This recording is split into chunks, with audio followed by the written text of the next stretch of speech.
ஆள் நிற்கிறாங்க பாருங்கள். ஊர் ஜனமே வேடிக்கை பார்த்துட்ருக்கு. மழையும் தூரிட்டு இருக்கு.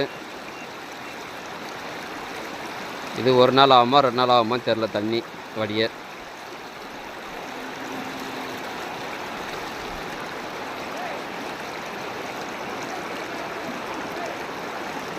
எத்தனை தூரத்துக்கு தண்ணி தாங்க.